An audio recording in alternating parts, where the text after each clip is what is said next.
وأشهد أن محمدا عبده ورسوله الذي لا نبي بعده. أما بعد فإن أصدق الحديث كلام الله عز وجل وخير الهدي هدي محمد صلى الله عليه وسلم وشر الأمور محدثاتها وكل محدثة بدعة وكل بدعة ضلالة وكل ضلالة في النار. Bapak-bapak, ikhwah, jamaah salat maghrib yang dimuliakan oleh Allah Subhanahu wa taala.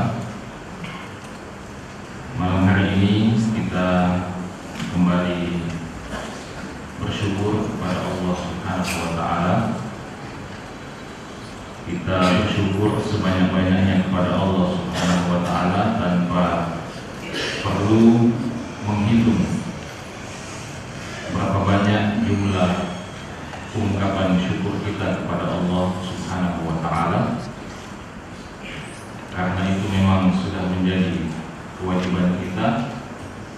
Di samping kita juga tidak akan pernah mampu untuk menghitung menjumlah nikmat yang diberikan oleh Allah Subhanahu wa taala kepada kita. Karena itu sudah menjadi kewajiban kita sebagai seorang muslim untuk tidak putus lisan ini, tidak putus seluruh anggota tubuh ini, untuk selalu mengungkapkan dan menunjukkan rasa syukur kita kepada Allah Subhanahu wa taala. Dan tidak ada bentuk ungkapan syukur kepada Allah Subhanahu wa taala yang lebih baik daripada ketika seorang hamba menggunakan seluruh jiwa dan raganya, fisik, jasmani dan rohaninya, digunakan untuk ketaatan kepada Allah Subhanahu wa taala, digunakan untuk beribadah kepada Allah Subhanahu wa taala. Itulah bentuk syukur yang tidak ada lagi bentuk ungkapan syukur melebihi itu. Seluruh anggota tubuh kita, seluruh jiwa dan raga kita, jasmani dan rohani kita, sepenuhnya kita gunakan untuk mengagungkan Allah Subhanahu wa taala, untuk memuliakan Allah Subhanahu wa taala, sampai akhirnya Allah Subhanahu wa taala sendiri yang kemudian menetapkan bahwa seluruh jiwa dan raga ini tidak bisa lagi melakukan apapun, dan dipanggil oleh Allah Subhanahu wa taala untuk meninggalkan kehidupan dunia ini menuju kehidupan baru, yaitu kehidupan akhirat, di mana kita semua menanti dan menunggu hari pertanggungjawaban kita di hadapan Allah Subhanahu wa taala, di mana kita semua melihat catatan amal kita di sisi Allah Subhanahu wa taala, untuk kemudian melanjutkan perjalanan kita, kalau bukan ke surga Allah Subhanahu wa taala, maka ke neraka Allah Subhanahu wa taala. Maka mudah-mudahan kita semua bisa memaksimalkan seluruh jiwa dan raga kita untuk betul-betul menghamba kepada Allah Subhanahu wa taala hingga akhir hayat, hingga akhir masa, akhir episode kehidupan kita di atas muka bumi ini. Jemaah yang dimuliakan oleh Allah Subhanahu wa taala, pada malam hari ini setelah mempertimbangkan beberapa hal, maka kami kemudian memutuskan bahwa mungkin untuk sementara waktu kajian kitab Riyadhus Shalihin kita cukupkan sampai pada bab yang terakhir yang kita bahas dalam beberapa pertemuan yang lalu. Di antaranya pertimbangan itu adalah karena pada malam Jumat, alhamdulillah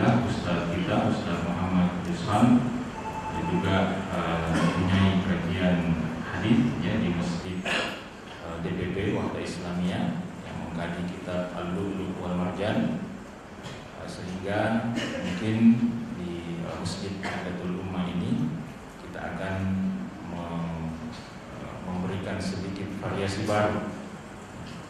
Dan pada malam hari ini dan insya Allah mudah-mudahan pada beberapa kesempatan ke depan, saya akan mengajak kita semua untuk mengkaji salah satu pembahasan yang sangat krusial, yang sangat penting dalam tradisi keilmuan kita umat Islam. Malam hari ini insya Allah kita akan memulai kajian yang berkaitan dengan panduan menuntut ilmu syar'i, di mana secara spesifik insya Allah yang menjadi bahan kajian kita adalah sebuah buku yang sangat populer di Indonesia, ya, terutama kalau kita pernah di pesantren. Buku itu berjudul Ta'limul Muta'allim ala atau Ta'limul Muta'allim fi Tariqit Ta'allum. Ya. Ta'limul Muta'allim fi Tariqi At-Ta'allum. Biasa di pesantren disingkat saja bukunya atau kitabnya dengan sebutan Kitab Ta'limul Muta'allim. Jadi dari judulnya sangat jelas apa tujuan dari buku ini atau kitab ini, yaitu ta'limul muta'allim, mengajarkan kepada al-muta'allim, kepada orang yang menuntut ilmu, fi tariqit ta'allum, tentang bagaimana caranya belajar dan menuntut ilmu itu. Buku ini seperti yang tadi kami katakan, membahas salah satu bagian terpenting dalam tradisi keilmuan kita umat Islam, yaitu yang disebut dengan istilah adab. Mengajarkan kita sebagai seorang muslim bagaimana seharusnya memiliki adab. Memiliki adab terutama ketika kita menjalani proses talabul ilm, proses menuntut ilmu ini. Karena kata, kalau tidak salah kata Profesor Naqib Al-Attas, salah satu problem utama umat manusia pada hari ini, utamanya umat Islam, itu adalah the loss of adab, kehilangan adab.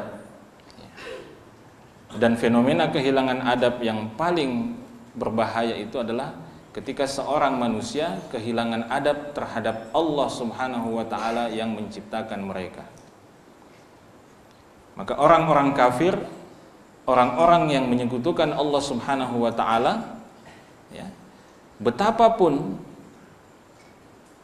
baiknya perilaku mereka terhadap sesama manusia, tetapi ketika mereka kufur kepada Allah, mereka menyekutukan Allah Subhanahu wa ta'ala, mereka melakukan kesyirikan, maka sebenarnya pada saat itu mereka telah menjadi manusia yang tidak beradab, kehilangan adab yang tertinggi, yaitu adab kepada Sang Khalik, adab kepada Allah Subhanahu wa ta'ala. Karena itu pembahasan tentang adab ini terutama untuk seorang penuntut ilmu, ya, dalam sejarah, ya, kurikulum umat Islam sejak dahulu itu selalu menempati posisi paling pertama yang harus dipelajari dan dikaji oleh seorang penuntut ilmu. Dan inilah mungkin yang menjadi salah satu masalah dan problem dunia pendidikan kita hari ini, di mana ketika seorang anak mulai memasuki proses pendidikannya, mereka tidak terlebih dahulu diperkenalkan, diajarkan tentang bagaimana adab menuntut ilmu itu. Adab belajar itu seperti apa. Ya, sementara para ulama salaf terdahulu selalu menekankan betapa pentingnya mengawali proses perjalanan menuntut ilmu itu dengan adab ini, dengan adab menuntut ilmu. Karena itu tidak mengherankan kemudian para ulama kita banyak sekali menyusun dan menulis referensi-referensi khusus yang membahas tentang bagaimana adab menuntut ilmu ini. Karena itu kalau tidak salah Al-Imam Abu Hanifah rahimahullahu ta'ala pernah mengatakan, nahnu ila kathirin minal adabi ahwaju min kathirin minal fiqh. Jadi beliau mengatakan bahwa kebutuhan kita kepada adab dalam jumlah yang banyak, dalam porsi yang banyak itu lebih besar daripada hajat atau kebutuhan kita kepada ilmu itu sendiri. Karena itu kan Imam Ahmad Ibn Hanbal rahimahullah mengatakan, innamal ilmu khasyatullah, bahwa inti sari daripada ilmu itu sebenarnya adalah apa? Khasyatullah, ada pada rasa takut kita kepada Allah subhanahu wa ta'ala, adab kepada Allah subhanahu wa ta'ala. Jadi rasa takut kepada Allah itu menunjukkan, mengisyaratkan pada apa? Adab tertinggi, yaitu adab kepada Allah subhanahu wa ta'ala. Nah, karena itu jamaah yang dimuliakan oleh Allah subhanahu wa ta'ala, saya kira tidak ada salahnya ya, kalaupun kita sudah pernah belajar tentang adab menuntut ilmu, sudah pernah membaca tentang itu, tidak ada salahnya kalau kita kembali menyegarkan ya, ilmu kita itu dengan membaca dan membahas kitab yang ada di hadapan kita sekarang ini yang berjudul Ta'limul Muta'allim fi Tariqi At-Ta'allum. Buku ini ditulis oleh seorang ulama yang biasa dikenal atau lebih dikenal dengan nama Al-Imam Burhanuddin Az-Zarnuji. Burhanuddin Az-Zarnuji. Nama lengkapnya di sini dituliskan, beliau adalah Al-Imam Al-Faqih Al-Alim Burhanuddin atau Burhanul Islam. Jadi kadang-kadang disebut Burhanuddin, kadang-kadang juga disebut Burhanul Islam Az-Zarnuji.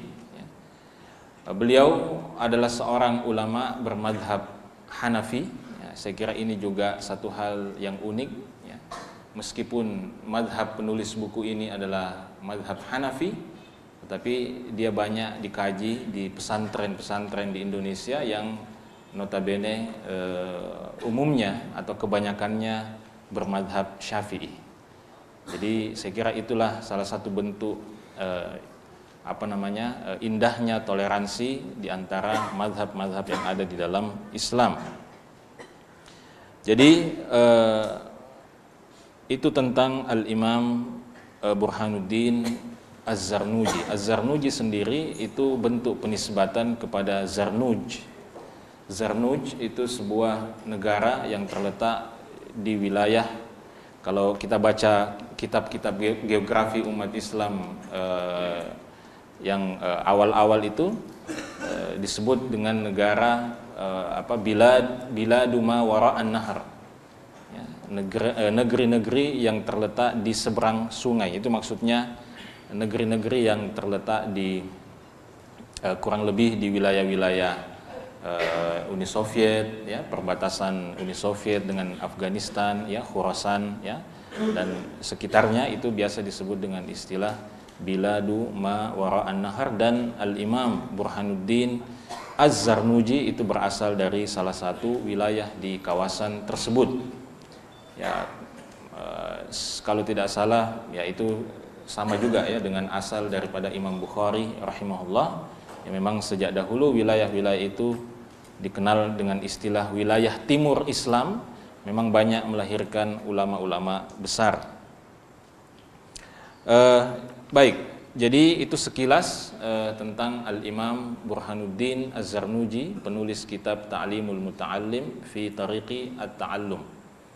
Menurut beberapa peneliti yang meneliti tentang beliau, memang sedikit sekali informasi yang bisa didapatkan tentang beliau ini, ya. Tidak banyak informasi yang bisa kita temukan tentang biografi dari Al-Imam Burhanuddin Az-Zarnuji, tetapi subhanallah, meskipun tidak banyak biografi atau tidak banyak kata-kata yang dituliskan tentang riwayat hidup beliau, tetapi subhanallah, buku beliau ini, Ta'limul Muta'allim, ini menjadi salah satu buku, salah satu kitab yang sangat fenomenal di dalam tradisi keilmuan Islam, menjadi buku yang sering disebut, sering dikaji, ya, sering dibahas oleh para ulama kita. Baik, saya kira itu sedikit pengantar tentang beliau, dan kita sekarang coba masuk kepada apa yang dibahas oleh beliau di dalam buku ini. Beliau mengawali kitab ini dengan mengatakan, Alhamdulillahilladzi faddala bani Adam bil ilmi wal amali ala jami'il alami. Segala puji bagi Allah Subhanahu wa taala yang telah memuliakan anak Adam, bani Adam, bil ilmi wal amali, dengan ilmu dan amal, ala jami'il alam, atas seluruh makhluk yang ada di alam semesta ini.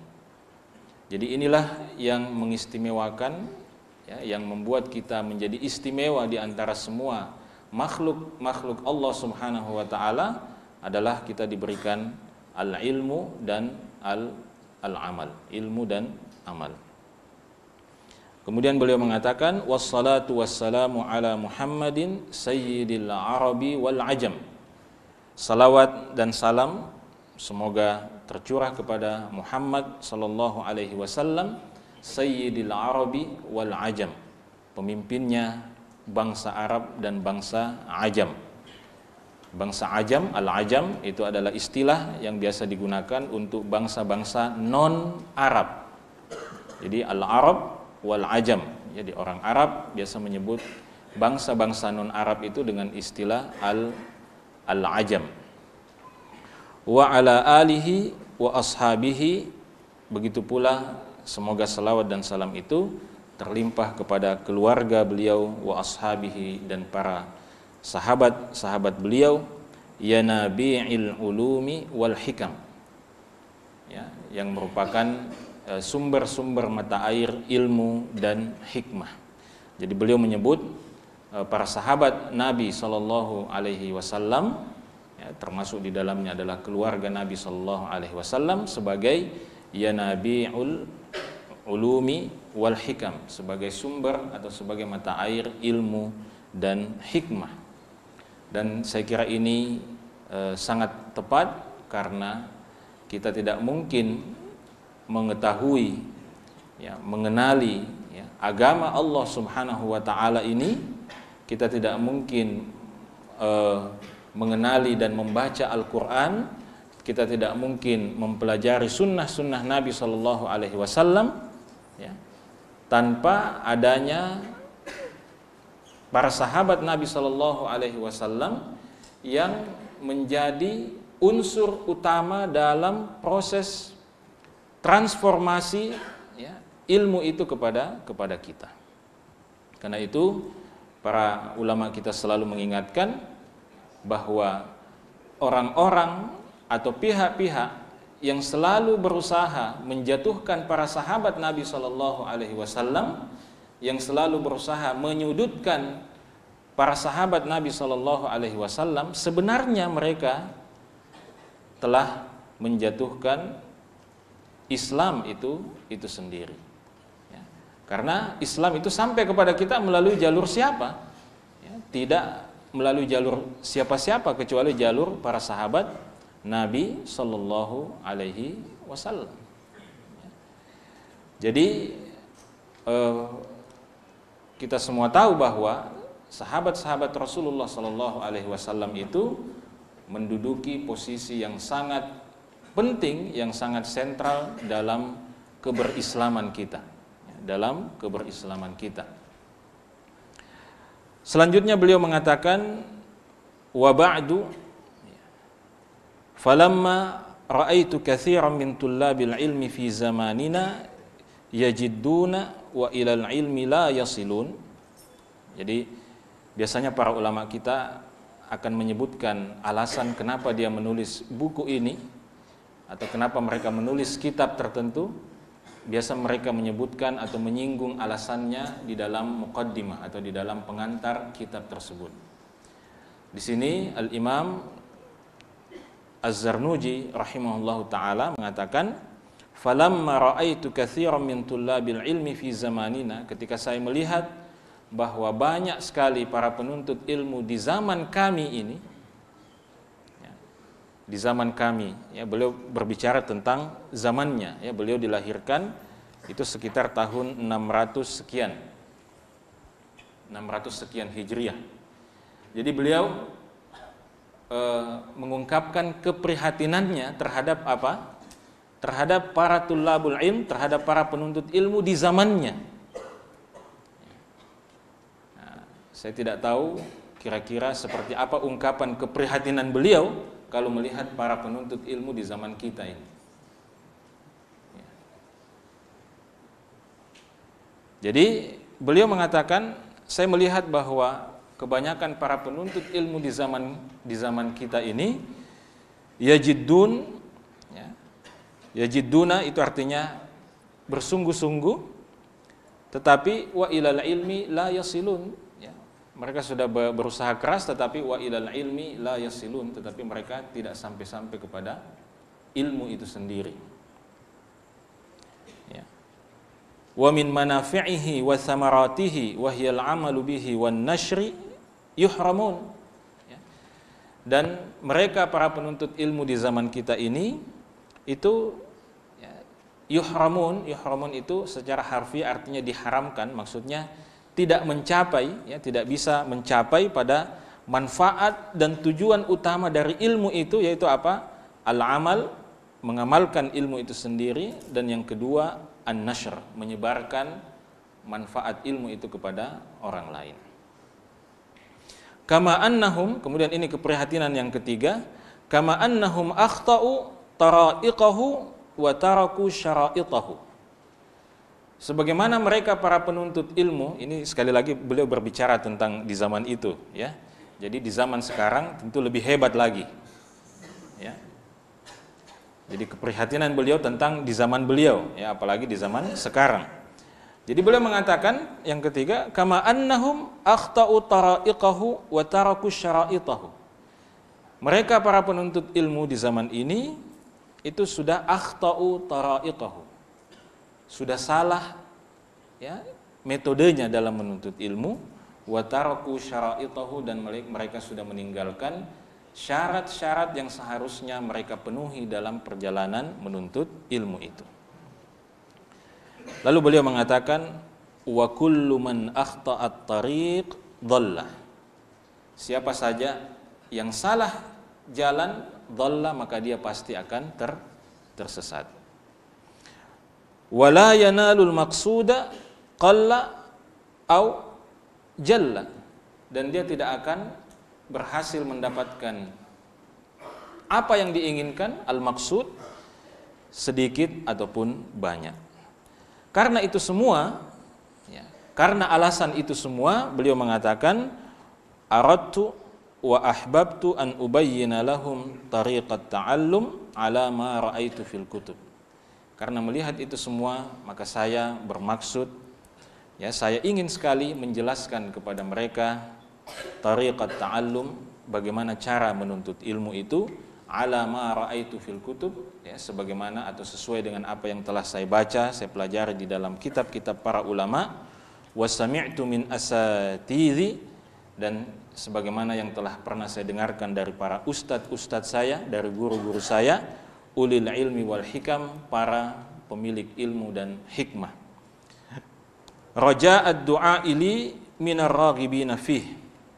Jadi saya bermaksud menulis buku ini untuk menjelaskan hal-hal tersebut dengan harapan mudah-mudahan siapa saja yang berminat, yang ingin membaca dan mempelajari apa yang saya tuliskan ini, mudah-mudahan dia atau mereka mendoakan saya, ya. Jadi beliau menutup statement itu dengan menitipkan harapan kepada kita semua. Ya.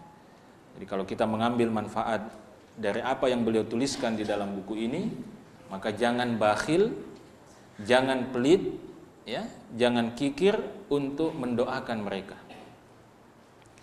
Karena itu salah satu adab yang harus kita biasakan, ya, dalam diri kita. Kalau nama Nabi SAW disebut, kita mengucapkan salawat. Kalau nama sahabat disebut, kita mengucapkan, kita doakan mereka radhiyallahu anhu. Kalau nama para ulama disebut, ya, terutama yang sudah meninggal dunia, maka jangan bakhil untuk mengatakan rahimahullah, semoga Allah merahmatinya. Ya. Itu sebagai bentuk bir, ya, kita berbakti kepada para ulama itu dengan sekurang-kurangnya mendoakan mereka.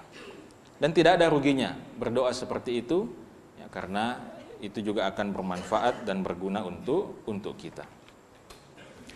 Lalu beliau mengatakan, wasammaituhu ta'limal muta'allim fi tariqit ta'allum. Saya memberi nama atau memberi judul buku ini Ta'limul Muta'allim fi tariqi at-ta'allum. Ya, tadi kita sudah jelaskan apa makna dari ta'limul muta'allim, ya, mengajarkan kepada al-muta'allim, kepada penuntut ilmu, fi tariqit ta'allum, tentang bagaimana cara menuntut ilmu ini. Wa ja'altuhu fusulan, dan saya akan menyusun atau membahas buku ini dalam beberapa pasal. Jadi beliau menyebutkan kerangka yang beliau gunakan dalam membahas atau menyusun buku ini. Yang pertama, faslun fi mahiyatil ilmi wal fiqhi wa fadli. Ya, pada pasal pertama beliau akan menjelaskan hakikat, ya, dari ilmu serta keutamaannya.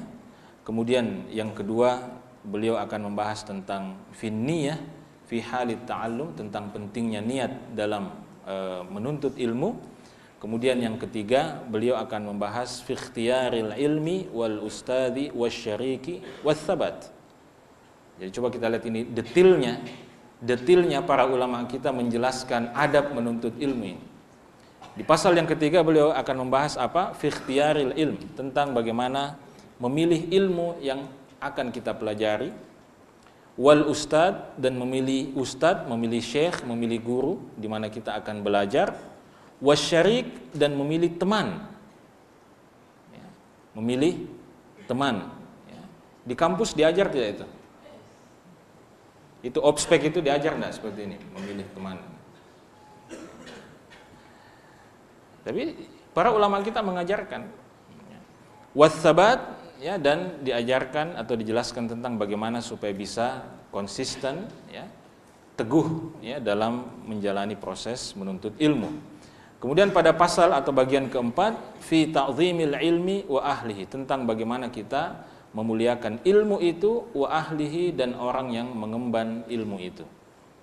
Kemudian yang kelima, fil jiddi wal muwadhabati wal himmah. Beliau akan membahas tentang pentingnya al-jidd, ya, bersungguh-sungguh, wal muwadhabah, konsistensi, wal himmah, dan pentingnya punya cita-cita dan obsesi yang tinggi dalam menuntut ilmu. Kemudian yang selanjutnya, fit tawakkul, ya, tentang bagaimana bertawakal kepada Allah Subhanahu wa taala. Kemudian pada pasal berikutnya, fi waqtit tahsil, ya, tentang kapan waktunya kita belajar.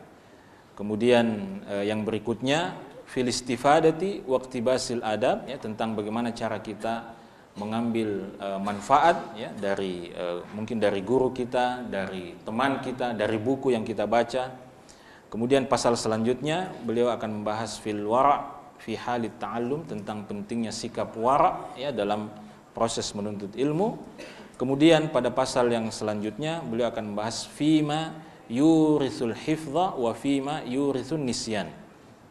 Jadi sebagian ulama kita juga ketika membahas tentang panduan dan adab menuntut ilmu itu, ada juga sebagian ulama yang menyinggung tentang masalah ini, tentang hal-hal apa saja yang bisa membantu menguatkan hafalan kita dan apa yang dapat membantu dalam tanda petik kita menjadi mudah lupa.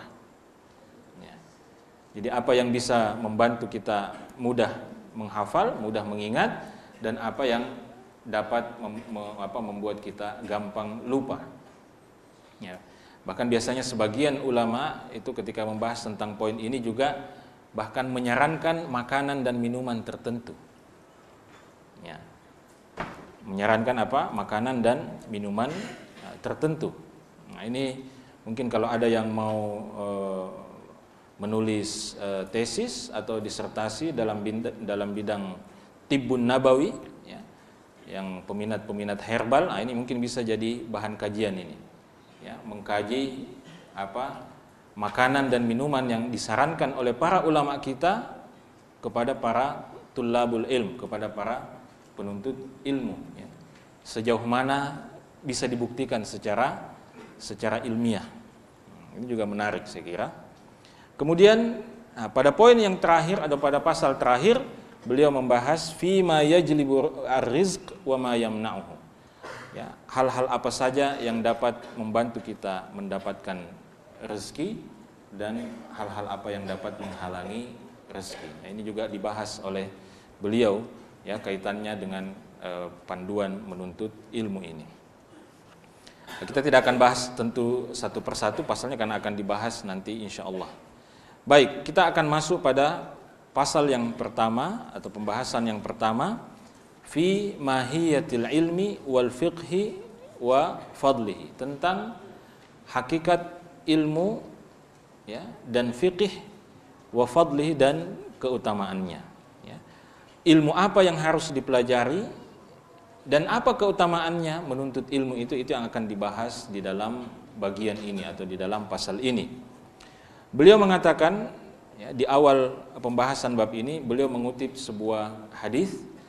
Ya, qala Rasulullah sallallahu alaihi wasallam, ya, Rasulullah sallallahu alaihi wasallam bersabda, talabul ilmi, saya akan bacakan teks hadis sesuai dengan apa yang beliau tuliskan di sini, ya. Talabul ilmi faridatun ala kulli muslimin wa muslimah. Begitu teks yang beliau tuliskan di dalam buku ini. Ya, talabul ilmi faridatun ala kulli muslimin wa muslimah. Menuntut ilmu itu wajib atas setiap muslim dan muslimah. Begitu terjemahan dari teks hadis yang beliau kutipkan di dalam awal kitab ini. Meskipun sebenarnya hadis ini dengan teks yang beliau sebutkan itu dipersoalkan oleh para ulama hadis. Karena yang disahihkan oleh para ulama hadis itu hanya sampai pada kata-kata ala kulli muslimin, tanpa ada tambahan wa muslimah. Jadi yang sahih teksnya itu adalah talabul ilmi faridatun ala kulli muslimin, tanpa ada tambahan wa muslimah. Ya. Apakah kemudian dengan begitu berarti wanita muslimah tidak wajib menuntut ilmu? Tidak seperti itu, karena hukum asalnya apa yang wajib untuk kaum pria maka itu juga wajib untuk kaum wanita selama tidak ada dalil yang mengkhususkannya. Jadi ketika Nabi SAW mengatakan talabul ilmi faridatun ala kulli muslim, bahwa menuntut ilmu itu wajib ya, hukumnya fardu atas setiap muslim, itu juga berarti mencakup wanita muslimah. Karena tidak ada dalil yang menjelaskan atau mengkhususkan bahwa menuntut ilmu itu hanya untuk kaum pria muslim.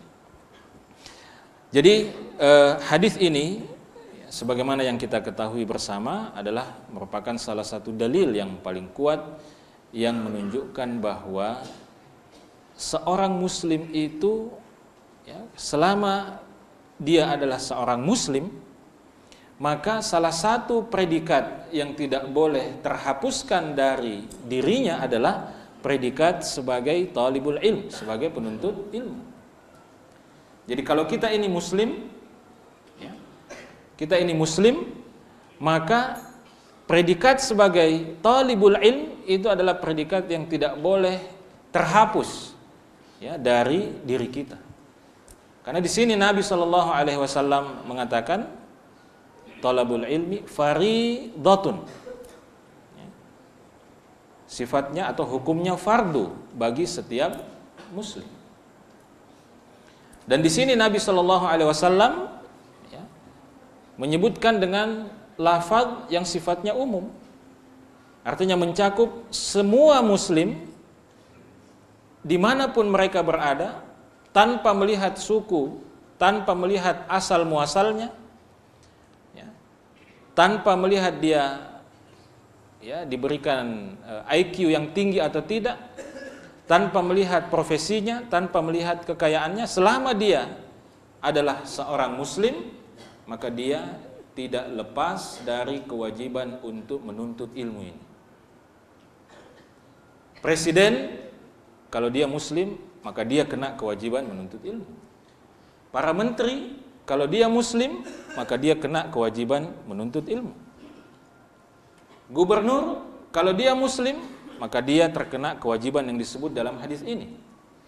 Para bupati, para wali kota, ya, para camat, lurah, ya, kepala dinas, semua, selama mereka muslim, mereka terkena kewajiban yang disebutkan di dalam hadis Nabi SAW ini.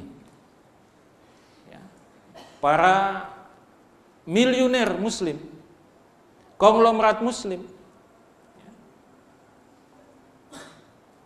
Tukang becak muslim, penjual sayur muslim, pemulung muslim, ya. Penganggur muslim, yang penting dia muslim, ya. Mahasiswa muslim, anak SMA muslim, anak SMP muslim, apalagi kalau dia sudah balik, ini semua terkena kewajiban yang disebutkan di dalam hadis ini. Talabul ilmi fardhatun ala kulli muslim. Menuntut ilmu itu hukumnya wajib atas setiap muslim. Ya. Sehingga jangan lagi ada pemikiran dalam pikiran kita yang mengatakan bahwa itu kerjaannya ustadz saja itu. Itu kerjaannya para ulama, kerjaannya para muballigh, ya, kerjaannya para dai. Saya ini kepala dinas misalnya, saya ini gubernur atau saya ini pejabat, ya, saya ini pengusaha, saya ini tukang beca. Itu bukan kewajiban saya, tidak. Selama Anda muslim, maka kewajiban menuntut ilmu itu menjadi kewajiban Anda. Karena itu beliau mengatakan, i'lam bi annahu la yuftaradu ala kulli muslimin wa muslimatin talabu kulli ilmin. Ya, jadi ini beliau menghibur kita. Beliau mengatakan, ya, karena mungkin kalau dijelaskan seperti tadi, ya, tanpa ada penjelasan tambahan, maka mungkin ada di antara kita yang berpikir, wah, kalau begitu saya juga harus menjadi ahli hadis. Saya juga harus menjadi ahli tafsir. Saya juga harus menjadi seorang faqih. Ya. Maka beliau mengatakan di sini, i'lam, ketahuilah, bi annahu la yuftaradu ala kulli muslimin wa muslimah talabu kulli ilm. Ketahuilah bahwa tidak diwajibkan atas setiap muslim dan muslimah itu untuk mempelajari semua ilmu yang ada. Ya, kita tidak diharuskan mempelajari semua ilmu yang ada, termasuk ilmu syar'i, termasuk ilmu agama. Wa innama yuftaradu talabu ilmil hal. Ya. Tetapi yang diwajibkan atas setiap muslim dan muslimah untuk dipelajari itu adalah apa yang beliau istilahkan di sini dengan ilmul hal. Ya. Ilmul hal. Apa itu ilmul hal? Ya, ilmul hal itu kurang lebih maknanya adalah ilmu yang kita butuhkan untuk kondisi saat ini. Apa yang wajib untuk kita pada saat ini. Itu ilmu yang menempati prioritas nomor pertama untuk kita pelajari. Apa yang wajib untuk kita saat ini? Sebentar lagi sholat Isya. Maka kita harus tahu apa ilmunya itu sholat Isya. Ya. Kalau besok Ramadan misalnya, maka kita harus tahu ilmunya Ramadan. Ya. Wanita muslimah, dia tahu bahwa 1 atau 2 hari lagi misalnya dia akan datang bulan haid, maka dia harus tahu apa ilmunya itu. Jadi setiap orang kemungkinan mempunyai kebutuhan atau hajat yang berbeda-beda. Karena itu beliau menukilkan di sini ungkapan sebagian ulama, kama yuqal, sebagaimana dikatakan oleh sebagian ulama, bahwa afdalul ilmi ilmul hal, bahwa ilmu yang paling utama untuk dipelajari itu adalah ilmul hal. Ya. Setelah itu kemudian beliau mengatakan, nah ini sekaligus menjelaskan apa itu yang dimaksud dengan ilmul hal. Beliau mengatakan, wa yuftaradu 'alal muslimi talabu ma yaqa'u lahu fi halihi fi ayyi halin kan. Diwajibkan atas setiap muslim untuk mempelajari, mencari tahu ya, ilmunya tentang apa? Ma yaqa'u lahu fi halihi, apa yang dia alami pada kondisi itu. Jadi apa yang kita alami pada kondisi itu wajib kita ketahui. Bagaimana panduan, bagaimana tuntunan Allah Subhanahu wa taala dan Rasulnya untuk kita. Nah, beliau mengatakan di sini, fa innahu la budda lahu minas shalah. Misalnya, bahwa setiap muslim itu wajib mengerjakan salat. Fa yuftaradu alaihi ilmu ma yaqa'u lahu fi salatihi biqadri ma yuaddi bihi fardhas salah. Maka dia punya kewajiban untuk mengetahui, mengilmui apa saja yang harus dia penuhi, apa saja yang harus dia lakukan agar supaya sholatnya itu bisa ya, dia lakukan sebagai bentuk pemenuhan atau pelaksanaan kewajibannya kepada Allah Subhanahu wa ta'ala. Ya, karena itu ya, mengetahui atau mempelajari sifat sholat Nabi atau cara sholat sebagaimana yang dicontohkan oleh Nabi Shallallahu Alaihi Wasallam itu menjadi kewajiban kita semua. Karena setiap kita wajib untuk sholat. Raja, presiden, menteri, pejabat, kepala dinas, gubernur, bupati itu wajib pelajari itu cara sholat sesuai dengan tuntunan Nabi SAW. Karena dia muslim dan muslim itu wajib untuk sholat. Jadi ini yang menempati prioritas utama kita. Dalam menuntut ilmu kita harus tahu apa yang wajib untuk kita lakukan pada saat itu, maka itulah yang kita lakukan. Maka beliau mengatakan wa kadzalika fis shaumi waz zakati. Begitu pula dalam puasa dan zakat in kana lahu mal, kalau dia punya harta. Ya. Kalau kita punya harta, maka kita berarti juga wajib belajar tentang zakat itu. Ya.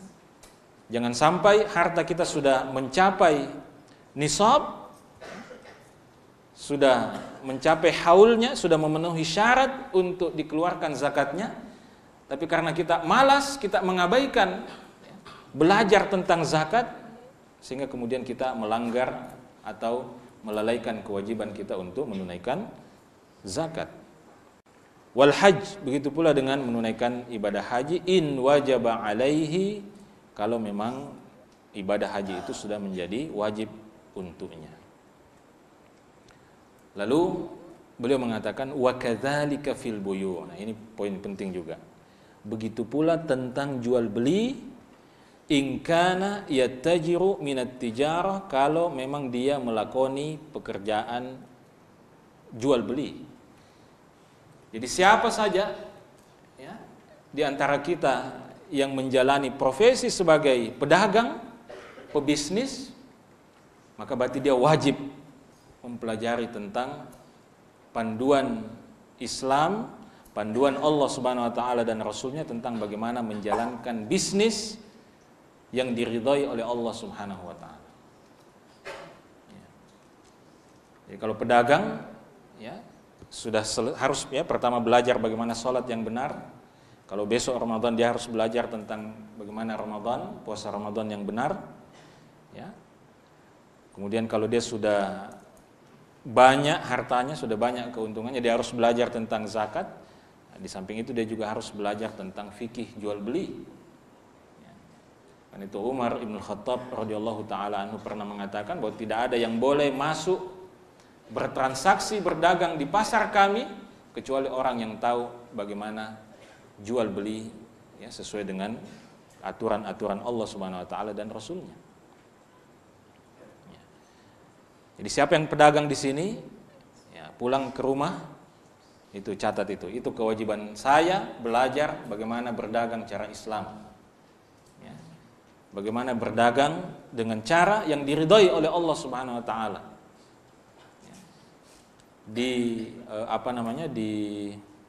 Di audit itu cara kita selama ini berdagang. Jangan sampai banyak yang tidak diridhai oleh Allah Subhanahu wa taala, jangan sampai perdagangan kita selama ini menjadi sumber masuknya harta yang haram di kantong kita, di dalam rumah tangga kita, dan waliyadzubillah kemudian masuk ke dalam mulut kita, mulut istri kita, mulut anak-anak kita, dan tumbuh menjadi daging yang haram. Jadi beliau mengatakan wa kadzalika fil buyu'i in kana yattajiru minat tijarah. Begitu pula tentang bagaimana berjual beli yang benar jika memang dia melakoni pekerjaan sebagai pedagang. Baik, jadi mungkin sampai di situ dulu. Insyaallah kita akan lanjutkan kembali pembahasan kitab ini pada pertemuan yang akan datang. Mudah-mudahan ada manfaatnya. Subhanakallahumma bihamdik asyhadu an la ilaha illa anta astaghfiruka wa atubu ilaik.